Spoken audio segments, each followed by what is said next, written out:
sallallahu alaihi wasallam wa alihi wa ashabihi wa dhurriyyatihi wa ahli baitihi ajma'in. Faqad qala Allah Ta'ala, a'udzu billahi minasy syaithanir rajim. Bismillahirrahmanirrahim. Ma kana Muhammadun aba ahadin min rijalikum walakin Rasulullahi wa khataman nabiyyin wa kana Allah bi kulli syai'in alima.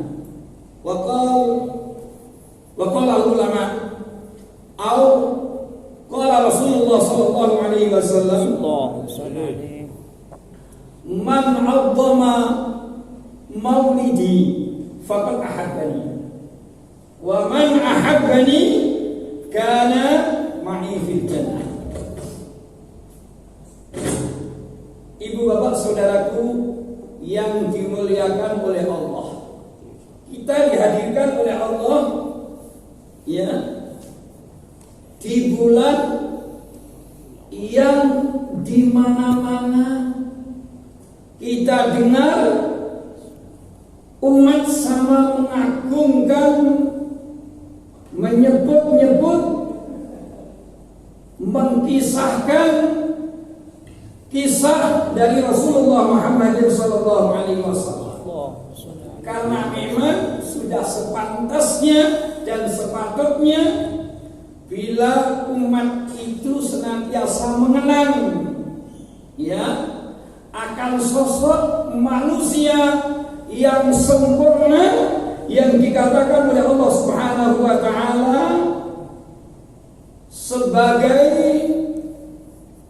Imamul Anbiya wal Mursalin, sebagai pimpinan penghulu dari para nabi-nabi yang lain. Maka sepatutnya kita bersyukur kepada Allah Subhanahu wa taala, kita yang tidak siapa-siapa, yang jauh dari tempat di mana Rasulullah sallallahu alaihi wasallam dilahirkan dan berjuang dan kemudian dimakamkan ya, yang jauh jarak kehidupan kita dengan Rasulullah sallallahu alaihi wasallam, tetapi dipilih oleh Allah Subhanahu wa taala untuk senantiasa mengenang, mengimani dan berusaha untuk meniru-niru ya dari kehidupan sang baginda yang mulia Rasulullah Muhammadin sallallahu alaihi wasallam. Maka sepantasnya bila di bulan yang di situ Allah Subhanahu wa taala hadirkan Rasulullah sallallahu alaihi wasallam, kita selalu menyebut-nyebut ya seorang yang dimuliakan oleh Rasul, oleh Allah Subhanahu wa taala dengan memperbanyak membaca sholawat atas beliau. Karena sungguh amalan yang sangat gampang diterimanya oleh Allah Subhanahu wa taala itu amalan tidak lain dan tidak bukan, amalan itu adalah membaca sholawat atas Rasul sallallahu alaihi wasallam. Kalau kita sholat memang nilainya tinggi, akan tetapi bagaimana sholat itu diterima oleh Allah Subhanahu wa taala, ini berat untuk ya kita dapatkan, meskipun upaya terus kita lakukan. Zakat pun demikian, haji pun demikian. Amalan yang enteng bisa dibacakan secara infiradi, bisa dibacakan secara istimai, bisa dilakukan dengan lagu macam-macam lagu. Akan tetapi Allah Subhanahu wa taala berkenan untuk menerima amalan itu. Amalan itu adalah sholawat atas baginda Rasulullah sallallahu alaihi wasallam. Maka satu-satunya ibadah untuk manusia yang langsung diperintahkan oleh Allah Subhanahu wa taala, yang Allah taala itu pun sendiri ya melakukannya dan memerintahkan kepada para malaikat dan memerintahkan kepada manusia yang beriman untuk senantiasa senantiasa bersolawat atas baginda Rasulullah Sallallahu Alaihi Wasallam. Allah perintahkan kita untuk sholat, tapi Allah tidak sholat. Allah perintahkan kita untuk zakat, Allah tidak. Ya. Tapi Allah perintahkan kita untuk bersolawat kepada Rasulullah Sallallahu Alaihi Wasallam. Maka kemudian diikuti oleh para malaikat Allah, dan Allah perintahkan kita sebagai hamba-hamba yang beriman untuk bersolawat atas baginda Rasulullah Sallallahu Alaihi Wasallam. Alhamdulillah. Ya, selepas saya pada maghrib sampai suara serak, ya sama-sama melantunkan selawat atas baginda Rasulullah Sallallahu Alaihi Wasallam. Maka dimaafkan bila apa yang saya sampaikan itu dengan suara yang serak, bengok-bengok. Di sini masuk pas mahal qiyam. Ya, dan ini momen yang saya tunggu-tunggu, Pak. Ya, dikatakan oleh salah satu ulama, utamanya mahal qiyam. Ya, seseorang yang mau hadir di situ, sebejat apapun kelakuannya, sebesar apapun kesalahannya, maka tatkala dia hadir di mahallul qiyamnya, di mana kita dalam membaca kisah sejarah dari Rasulullah Sallallahu Alaihi Wasallam, maka dia akan mendapatkan kebaikan fadilah yang dengannya Allah Subhanahu Wa Taala akan membimbing, memberikan pencerahan kepada seseorang yang asalnya kurang baik menjadi baik, yang sudah baik menjadi semakin baik karena berkah dari Rasulullah Muhammad Sallallahu Alaihi Wasallam. Maka belajarlah kita untuk senantiasa bersolawat kepada Rasulullah Sallallahu Alaihi Wasallam. Inna Allah wa malaikatahu yusalluna 'alan nabi. Ya ayyuhalladzina amanu sallu 'alaihi wa sallimu taslima. Maka sepantasnya tatkala Rasulullah begitu peduli akan nasib umat, ya, begitu mencintai Rasulullah kepada umat yang digambarkan dalam Al-Quran. Laqad ja'akum rasulun min anfusikum azizun 'alaihi ma 'anittum harisun 'alaikum bil mu'minina raufur rahim. Telah datang kepada kalian seorang rasul, yang rasul itu adalah dari diri kalian sendiri. Ya, maka nabi itu adalah dari manusia, karena memang diutus untuk berdakwah kepada umatnya, ya manusia. Maka Muhammadun itu yang basyarun lakal basyari, yang Muhammad itu adalah seorang manusia, akan tetapi lakal basyari, tidak sebagaimana umrahe manusia.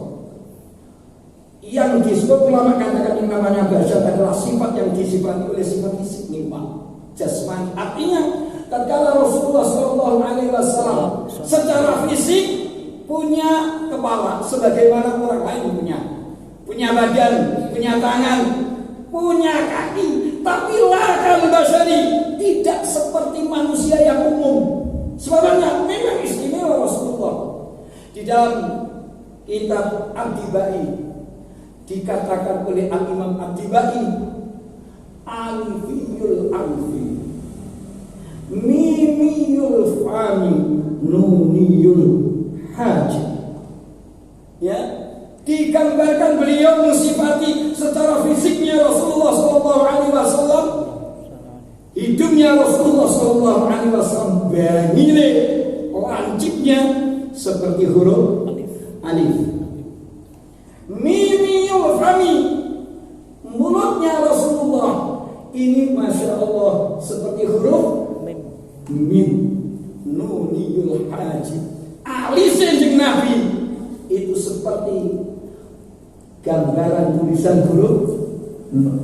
Begitu indahnya Rasulullah hingga mata manusia menggambarkan sulit.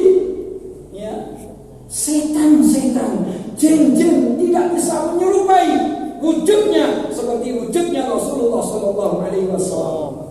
Ya, makanya seseorang bila bermimpi ketemu Nabi itu sungguh dia telah berjumpa dengan Rasulullah Shallallahu Alaihi Wasallam. Maka dalam diri orang yang beriman, ya, keinginan yang tertinggi itu diantaranya adalah bagaimana mata ini bisa menatap keindahan wajah Rasulullah Muhammadin Sallallahu Alaihi Wasallam, sebagaimana sebuah syair yang sebenarnya ini tahun berapa sudah didendangkan oleh Raihan, seorang nasib dari Malaysia kalau tidak salah. Alangkah indahnya hidup ini, ya, andai dapat menatap wajahmu. Masya Allah. Enggak, saya teruskan. Enggak nangis. Apalagi suaranya Ustaz Hamid, Masya Allah, lebih bersih. Luar biasa. Ya. Ajib. Ibu bapak saudaraku yang dimuliakan oleh Allah Subhanahu wa taala, siapakah gerangan manusia yang istimewa itu, ya, yang sampai, ya, seorang Nabi Musa menginginkan jadi umatnya, yang sampai Sayyidina Adam alaihissalatu wassalam dalam munajatnya, dalam doanya menjadikan wasilah nama Muhammad Sallallahu Alaihi Wasallam dijadikan sebagai perantara agar doanya dan taubatnya diterima oleh Allah Subhanahu Wa Taala. Siapa Muhammad itu? Ya, dijelaskan dalam surah Al-Ahzab, Pak, pada ayat 40, Pak. Maka Muhammadun aba ahadin min rijalikum, tidaklah Muhammad itu hanya sebatas ayah dari seorang laki-laki di antara kalian. Walakin, akan tetapi Muhammad itu adalah Rasulullah, utusannya Allah Subhanahu wa taala, wa khataman nabiyyin, dan penutup dari sekalian para nabi. Khotam ini maknanya banyak, Pak. Cincin itu bahasa Arabnya juga khotam. Jadi misalkan cincin yang terbuat dari besi, khotamu hadid. Khatam juga bermakna afdal, seperti apa yang disabdakan Rasulullah Sallallahu Alaihi Wasallam, ana khatamul anbiya wa Ali khatamul ashab. Aku adalah seutama-utamanya para nabi, sedangkan Ali bin Abi Thalib adalah seutama-utama sahabat. Akan tapi dalam konteks ini para ulama, para mufassir lebih memilih makna penutup khatam. Khatam itu telah selesai, ya, selesai sebagai penutup majlis khatmul Quran. Adalah majlis di mana Al-Quran telah dibaca, telah selesai. Maka makna di sini para ulama mengatakan bahwa yang namanya Muhammad Sallallahu Alaihi Wasallam itu adalah khataman nabiyyin, sebagai penutup para nabi. Maknanya sudah tertutup, Pak, nubuah. Selepas Rasulullah tidak ada nabi-nabi yang lain. Selepas Rasulullah, kewahyuan telah ditutup oleh Allah Subhanahu wa taala. Maka siapapun yang ngaku-ngaku sebagai nabi baru, meskipun hafal Quran, meskipun hafal kutubus sittah, maka kewajiban kita harus menolaknya. Kita wajib untuk tidak mempercayainya, meskipun itu gantengnya ngomong, meskipun berbusana yang full sunnah, meskipun bajunya ngapal, meskipun jenggotnya lengser ya, bila ia mengaku sebagai nabi baru, apalagi kemudian menerima wahyu, ya Allah, kita wajib tidak percaya ini, ya, ini sebagai bantahannya Allah. Ya, surat Al-Ahzab pada ayat 40 sudah dijelaskan secara detail jelas siapa nabi yang dijanjikan oleh Allah Subhanahu wa taala. Ya, di dalam juz 28 pada surah As-Saff, ya, pada ayat 6, ya, di mana Allah Subhanahu wa taala telah memfirmankan, wa in qala Isa ibn Maryam ya bani Israil inni rasulullah ilaikum musaddiqan lima baina yadayya min at-Taurat wa mubasysyiran bi rasulin ya'ti min ba'di ismuhu Ahmad. Lah, jadi para ahli kitab Pak sudah mengenal, karena memang itu sudah dikabarkan oleh Allah Subhanahu wa taala di kitab-kitab samawi sebelum Al-Qur'an. Dan mereka rame-rame Pak menamai anak cucu mereka dengan nama Ahmad dengan sebuah harapan ini masuk atau dipilih oleh Allah sebagai rasul yang dijanjikan oleh Allah Subhanahu wa taala. Ya. Dan ingatlah tatkala Isa bin Maryam berkata kepada orang-orang yang Bani Israel, wahai orang-orang Bani Israel, sesungguhnya aku ini adalah utusan Allah. Jadi tidak pernah Nabi Isa itu mengatakan ini ibnullah, saya ini anaknya Allah, enggak tahu. Ya. Dan tidak pernah Isa itu mengatakan bahwa aku ini adalah perwujudan dari Tuhan, enggak pernah. Ya, ini Rasulullah, saya ini adalah utusan Allah. Untuk siapa? Ilaikum, untuk kalian. Maka sebenarnya Nabi Isa ini adalah hanya untuk orang-orang Bani Israel yang di Palestina, bukan untuk orang-orang yang di luar itu. Ini Rasulullah ilaikum yang berada di Bethlehem, yang ada di Baitul Lahmi Palestina, ya, bukan yang lain. Akan tetapi ya sudahlah, kita tidak terlalu membahas yang itu. Ya, musaddiqan lima baina yadayya min at-Taurat, yang kami itu membenarkan akan isinya kitab-kitab sebelumku. Ya, min at-Taurat, yakni kitab Taurat. Ya, wa mubasysyiran, dan memberikan kabar gembira bi rasulin, dengan rasul, ya, yakti yang akan datang min ba'di, selepasku. Ya, selepasku itu selepas diangkatnya Nabi Isa alaihissalatu wassalam, ismuhu, yang namanya Nabi yang dijanjikan itu adalah Ahmad. Maka kenapa Nabi Muhammad itu namanya Muhammad bukan Ahmad? Ahmad itu adalah nama Nabi yang lain. Namanya Nabi kita banyak Pak. Di dalam Al-Quran disebut Muhammadur Rasulullah, Muhammad, ya. Disebut Ahmad di sini, ya. Disebut juga dengan apa lagi? Al-Mustafa. Disebut juga Toha. Disebut juga Yasin. Bahkan orang Arab menyebut Nabi dengan sebutan Abul Qasim, ayah dari seorang laki-laki yang namanya Qasim. Jadi putranya Nabi Muhammad kan 7 Pak. Ya, Qasim, Sayyidina Abdullah, Sayyidina Ibrahim, ya, yang laki-laki. Ya, Zainab, Ruqayyah, Ummu Kulthum, Fatimah radhiyallahu taala anha. Terus kita hendaknya mengenal, ya,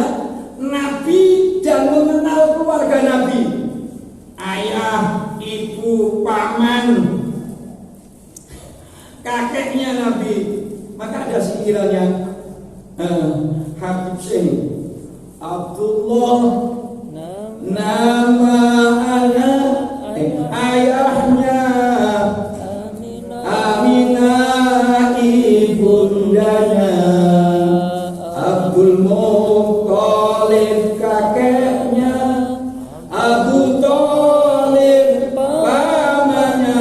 Gak saya bilangkan Pak, sebab ada sedang. Itu Pak. Jadi kita ya minimal mengenal. Bila disebut Ahmad ya Rasulullah, disebut Muhammad ya Rasulullah, disebut Tuhan ya Rasulullah, disebut Yasin ya Rasulullah, disebut Mustafa artinya terpilih. Ini juga maknanya ya Nabi kita Muhammad sallallahu alaihi wasallam. Kita sering menjadikan nama Mustafa sebagai permohonan kita, wasilah permohonan kita kepada Allah. Ya Rabbi bil Mustafa balligh Al-Mustafa ya Masya Allah. Ya, Nabi Adam alaihissalam wassalam, kalau beliau menyadari akan kesalahannya di mana telah melanggar larangan Allah, wala taqrabu hadhihi syajarah, diterangkan dimakan itu syajaratul khuld, maka akhirnya dihukum oleh Allah, diturunkan ke dunia dan kemudian bertobat kepada Allah. Tobatnya nangis siang malam, belum diijabah oleh Allah Subhanahu wa taala hingga menjadikan asma Muhammad sebagai wasilah. Dengan berwasilah atas nama Muhammad sallallahu alaihi wasallam, Nabiullah Adam berharap semoga tobatnya diterima oleh Allah, dan apa yang kemudian benar-benar diterima oleh Allah Subhanahu wa taala. Maka ya ayyuhalladzina amanu taqullaha wabtaghu ilaihil wasilah. Wahai orang-orang yang beriman, bertakwalah kepada Allah dan carilah al-wasilah, lantaran. Ya. Ulama katakan, ya, apa yang dijadikan wasilah itu, ya, adalah nama Muhammad sallallahu alaihi wasallam. Maka tersusunlah sikiran, ya Rabbi bil Mustafa balligh maqasidana waghfir lana ma madha ya wasi'al. Ibu bapak saudaraku sekalian yang dimuliakan oleh Allah Subhanahu wa taala, maka ya perjuangannya Rasulullah sallallahu alaihi wasallam ya diberitakan puncaknya adalah tatkala manusia sudah dihimpun oleh Allah Subhanahu wa taala di padang mahsyar bertahun-tahun, ya, puluhan tahun, dikatakan 50.000 tahun Pak di sana, ya, orang dibangkitkan, ya, dalam keadaan kuratan kufatan, dalam keadaan, ya, tidak ada selai kain pun yang menutup tubuhnya, ya, dalam keadaan tidak memakai alas kaki, ya, panasnya luar biasa, berdesak-desakan sehingga dikatakan, ya, bila tidak ada kesiapan amal, Pak, keringatnya itu ada yang sampai, ya, sampai lehernya, sampai dadanya, sampai pusarnya, ya, sampai pantatnya dan seterusnya, sesuai dengan bobot amalnya sendiri-sendiri, ya. Melihat keadaan yang demikian, maka para nabi, ya, bingung, dan umat pun bingung bagaimana nasib mereka ini, ya, menunggu keputusan dari Allah Subhanahu wa taala. Maka rombongan manusia datang pada Nabi Adam agar Nabi Adam berkenan untuk memohon kepada Allah Subhanahu wa taala agar Allah segera memberikan keputusan atas nasib semua manusia yang dihimpun di padang mahsyar. Maka apa kata Nabi Adam? Jangan minta kepada saya malu kepada Allah karena saya dulu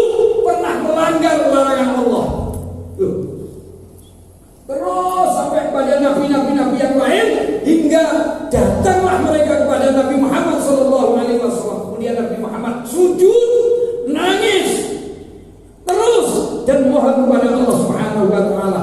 Nabi Muhammad tidak mau mengangkat kepalanya sebelum mendapatkan jaminan dari Allah Subhanahu wa taala. Apa yang dimohonkan?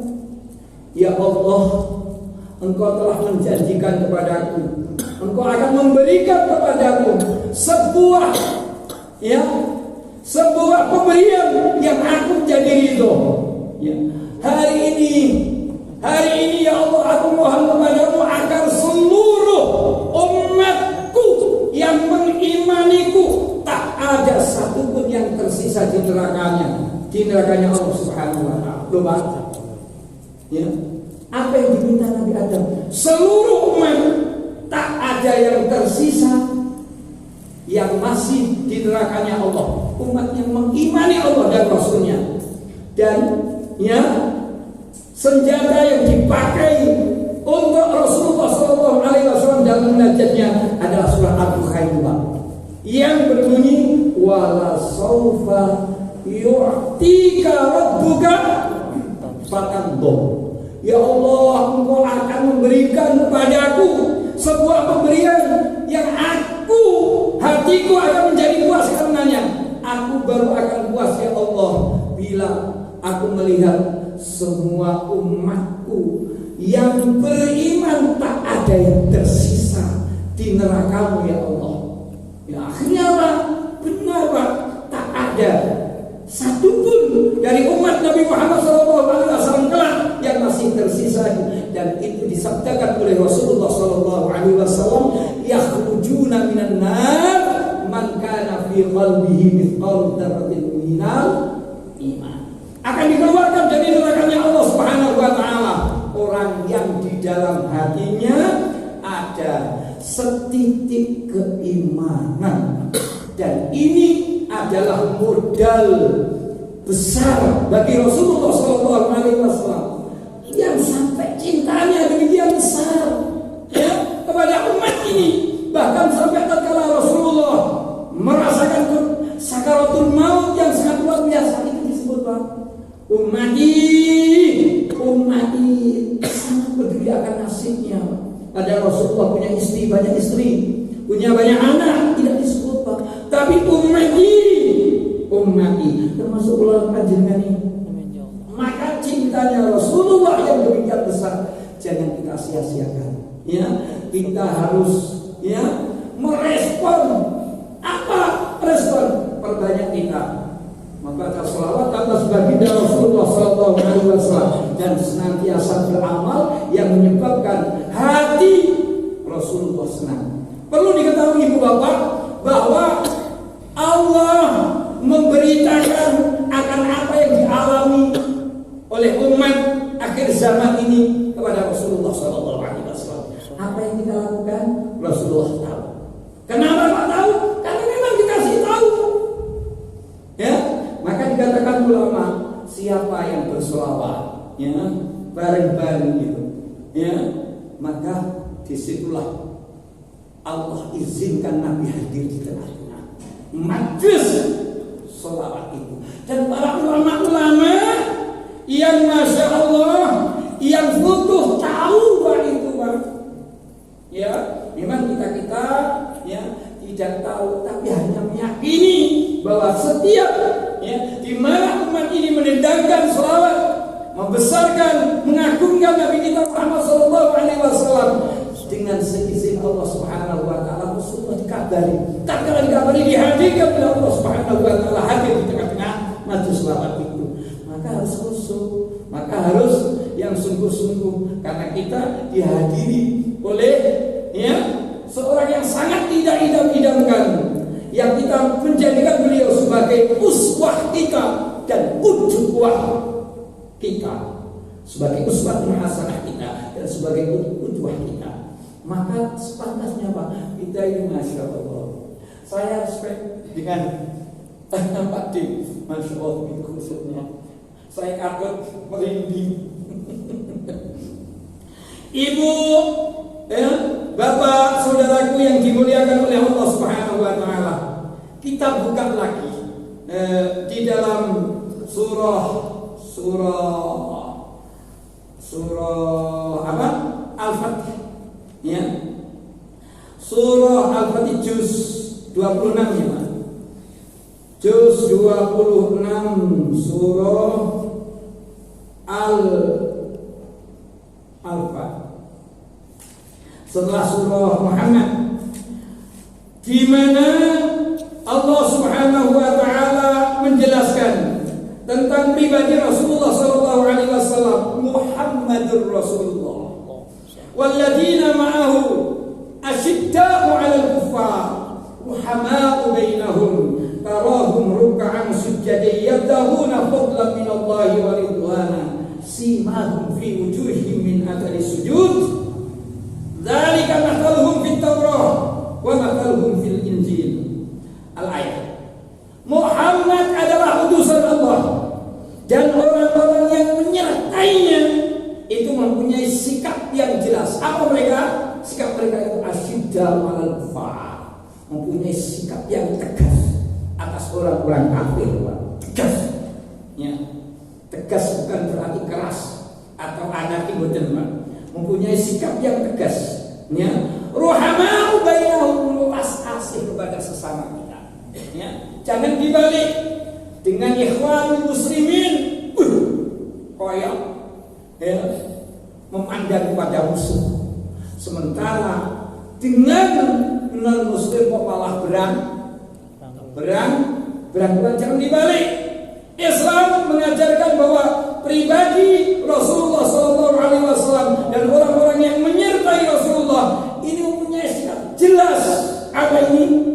Asyidda 'alal kufar, terutama yang kaitannya dengan soal ibadah, Pak. Soal keyakinan, ya, jangan ya dicampur-campur. Ya. Allah itu zat yang penyemburu, Pak. Lebih cemburu daripada seorang, ya, dua orang kekasih yang lagi dimabuk cinta. Cemburu nempol, Pak. Ya. Allah lebih cemburu daripada, ya, sepasang sejoli yang lagi dibangun asmara. Maka jangan menjadikan hati kita ini mendua. Ya, jangan jadikan kebesaran isinya hati kita isi dengan kecintaan Allah dan kecintaan kepada Rasulullah Muhammadin sallallahu alaihi wasallam. Bila kita mencintai Allah, maka Allah pun akan mencintai kita. Bagaimana caranya mencintai Allah? Taat dulu kepada Rasul. Qul in kuntum tuhibbunallah fattabi'uni yuhibbukumullah wa yaghfir lakum dzunubakum. Katakanlah wahai Muhammad kepada umatmu ini, in kuntum tuhibbunallah, jika kalian itu cinta Allah. Kita cinta Allah? Enggak, Pak. Kita ini cinta kepada Allah enggak? Harus cinta. Ya. Caranya bagaimana? Fattabi'uni, ikuti aku. Taatlah kalian kepadaku. Iman, ya. Kemudian berusahalah mengikuti apa yang menjadi perintah Nabi, apa yang menjadi sunnah Rasul, ya. Semaksimal mungkin kita ikuti. Manakala sudah demikian itu, yuhibbukumullah, Allah, ya, pasti akan mencintai kalian. Jadi syaratnya bagaimana? Kita berusaha untuk menghidupkan sunnah Nabi, ya, wujud di dalam diri kita, keluarga kita, teman-teman kita, jamaah kita, ya, menjadi masyarakat yang mencintai Allah dan mencintai Rasulullah SAW, dan Allah pun mencintai. Dan jadikan doa kita, permohonan kita ini, salah satu isinya adalah bagaimana kita memohon, ya, agar hati kita ini bisa mencintai Allah, mencintai Rasulullah, mencintai orang yang dicintai oleh Allah, dan mencintai amalan yang mengantarkan kita dicintai oleh Allah. Allahumma rzuqni hubbak wa hubba rasulik wa hubba man yuhibbuk wa amalin yuqarribuni ila hubbik. Wah, masyaallah. Kita mohon kepada Allah agar Allah memberikan rezeki, ya, kepada diri kita, hati kita, untuk bisa mencintai Allah, mencintai Rasulullah Sallallahu Alaihi Wasallam, mencintai orang yang dicintai Allah dan Rasulnya, dan mencintai perbuatan ibadah yang mengantarkan kita dicintai oleh Allah. Kalau Allah sudah mencintai seseorang, dosa dan kesalahannya akan diampuni oleh Allah. Wa yaghfir lahum dzunubahum. Maka perbanyaklah amalan-amalan kita, ya, yang menunjukkan kita layak untuk disebut ibadur rahman. Ya, banyak orang yang dalam lisannya aku ini adalah abdullah, aku ini adalah hamba Allah, akan tetapi perbuatannya tidak mencerminkan Abdullah, tapi perbuatannya cocoknya itu menjadi abdus syaitan. Ya, siapa Abdullah?